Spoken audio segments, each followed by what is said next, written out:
नमस्कार दोस्तों, आध्यात्मिक कहानियों के नए भाग में आपका स्वागत है। आज का विषय है गौ सेवा का फल। आज से लगभग 8000 वर्ष पूर्व त्रेता युग में अयोध्या के चक्रवर्ती सम्राट महाराज दिलीप हुए, जिनकी कोई संतान नहीं थी। एक बार वे अपनी पत्नी के साथ गुरु वशिष्ठ के आश्रम गए।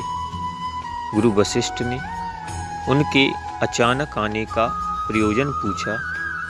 तब राजा दिलीप ने उन्हें पुत्र प्राप्ति की इच्छा व्यक्त की और पुत्र प्राप्ति के लिए महर्षि से प्रार्थना कर उपाय पूछा।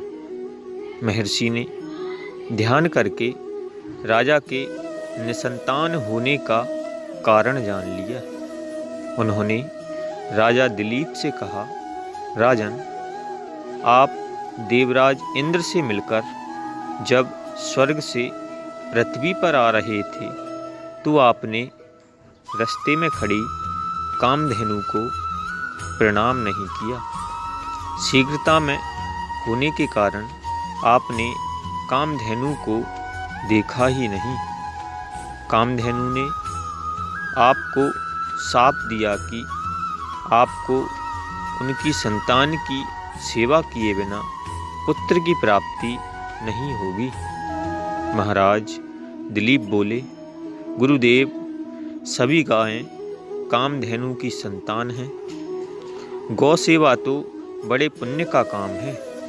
मैं गायों की सेवा जरूर करूँगा।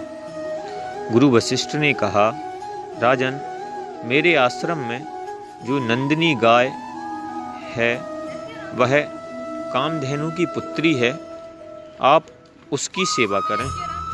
महाराज दिलीप सवेरे ही नंदिनी के पीछे पीछे वन में चले गए। जहाँ नंदिनी खड़ी होती तो राजा भी खड़े हो जाते। वह चलती तो उसके पीछे पीछे चलते। उसके बैठने पर ही वह बैठते। उसके जल पीने पर ही वह जल पीते। संध्या के समय जब नंदिनी आश्रम को लौटती तो उसके ही साथ वह भी लौट आते। महारानी सुदाक्षिणा उस गौ की सुबह शाम पूजा करती। इस तरह से महाराज दिलीप ने लगातार 1 महीने तक नंदिनी की सेवा की। सेवा करते हुए 1 महीना पूरा हो रहा था। उस दिन महाराज वन में कुछ सुंदर पुष्पों को देखने लगे और इतने में नंदिनी आगे चली गई। 2-4 क्षण में ही उस गाय के रवाने की ध्वनि उन्हें सुनाई पड़ी। महाराज जब दौड़कर वहां पहुंचे तो देखा कि झरने के पास एक विशालकाय शेर उस सुंदर गाय को दबोचे बैठा है। शेर गाय को मारना चाहता है, परंतु दिलीप शेर से गाय को छुड़ाना चाहते। उसे छुड़ाने के लिए राजा दिलीप ने धनुष उठाया और तरकस से बाण निकालने लगे तो उनके हाथ तरकस में ही चिपक गए। आश्चर्य में पड़े राजा दिलीप ने उस विशाल शेर से निवेदन किया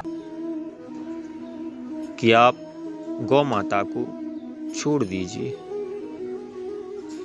विशाल शेर ने मनुष्य की आवाज में कहा, राजन, मैं कोई साधारण शेर नहीं हूँ। मैं भगवान शिव का सेवक हूँ। अब आप लौट जाइए। मैं भूखा हूँ और इसे खाकर मैं अपनी भूख मिटाऊंगा।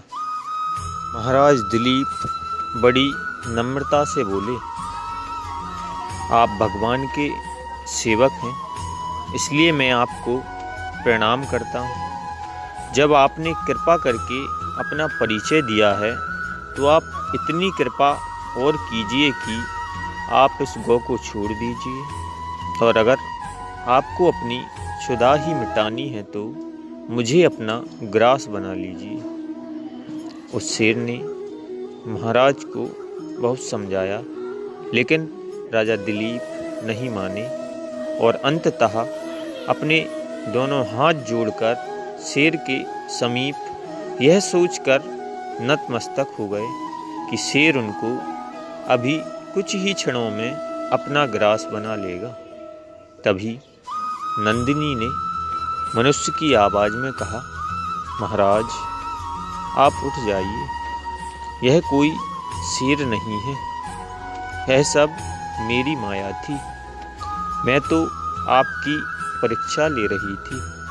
मैं आपकी सेवा से अति प्रसन्न हूँ। इस घटना के कुछ महीने बाद रानी गर्भवती हुई और उन्हें पुत्र रत्न की प्राप्ति हुई। उनके पुत्र का नाम रघु था। महाराज रघु के नाम पर ही रघुवंश की स्थापना हुई। कई पीढ़ियों के बाद इसी कुल में भगवान श्री राम का अवतार हुआ। कहानी पसंद आई हो तो हमारे चैनल को सब्सक्राइब अवश्य करें। जय जय सिया राम।